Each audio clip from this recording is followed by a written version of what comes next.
Tonight's program was originally organized for 3 debates, with the first being held at 3 o'clock to the 4 o'clock time slot. The Home Builders Association of Berks County Government Affairs Committee, the body that structured these proceedings, made the following very clear to every candidate.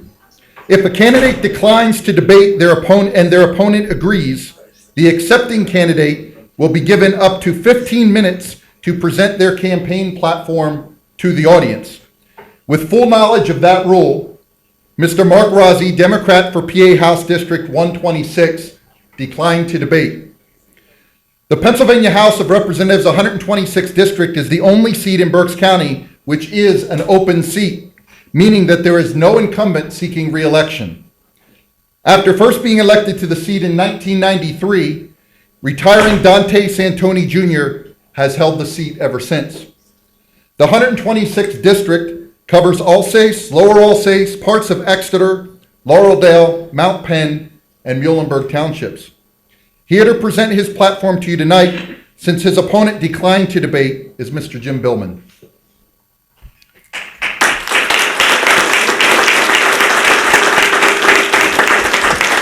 As I introduce Mr. Billman, I do want to indicate that the chicken was not part of the Home Builders Association and was brought by the candidate.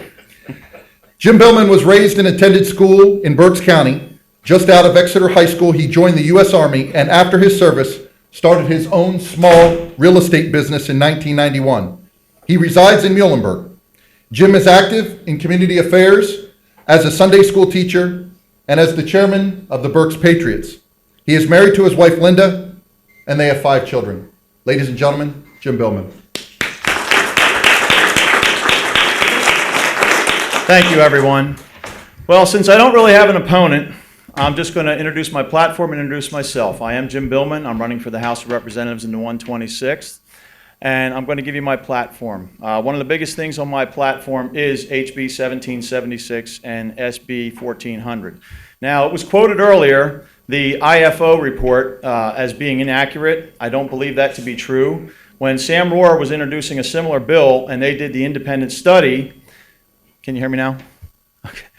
When Sam Rohr did the independent study, it was revenue neutral. And I do believe that IFO report is a little bit skewed in the favor for those who do not want to see property tax reform. That is something we need seriously in this district and in this state. I'm meeting too many people right now who are losing their homes. The latest one, off of Carsonia Avenue, is a 90-year-old man. He's 3rd generation in his home, $8,000 behind in property taxes, and he's probably put out of his house now. He ran up every credit card, borrowed everything he could from his friends over the past 3 or 4 years to stay in his home. Now he's out of his home, and I just think this is very unfair, and there's a better way of funding these schools and funding the real estate taxes that it's not putting our citizens out of their homes. I also believe in welfare reform. How many of you are aware that just recently, last week, somebody called me and said there's a very interesting lineup over by Big John's at the store there on the corner, and they were giving out the free cell phones. John Forrester, who was sitting up here, actually did an article on it. I believe it was in the Saturday paper. I don't know when cell phones became an actual right. I mean, we all pay for our cell phones, and I believe that if it's for 911, okay, I understand that. Okay, if you need to have an emergency, call 911, but 250 minutes a month on the taxpayer's dime. If you look at your bill, you have a, I forget what the fee's called, but international or universal, universal fee, the universal funding fee or whatever it's called.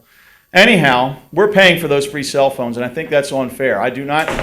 I'm not against the welfare system. I'm against the abuses, and we all have heard the horror stories. I don't have to go into them. There's a lot of abuse in that system, and it's not meant to be a lifestyle. It's meant to be a helping hand, and I have no problem helping someone, but we need to encourage them to do something for themselves and have a caveat to getting your paycheck, maybe finishing your education, moving on to something to get you off of that system that the taxpayer is not funding you.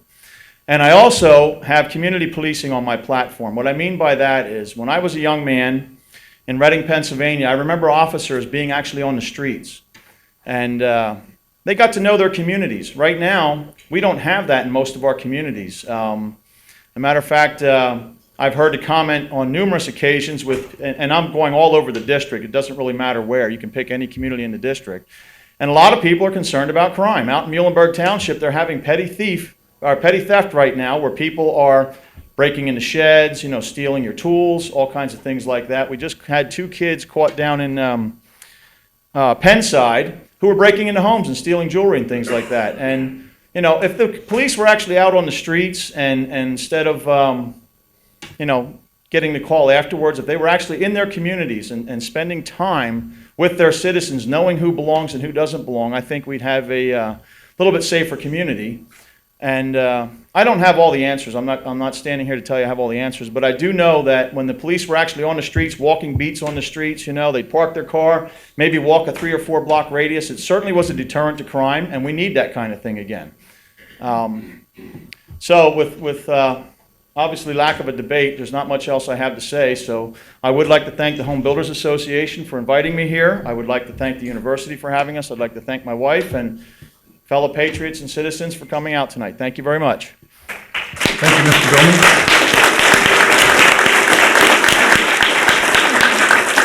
Candidate for PA House of Representatives 126 District, Mr. Jim Billman.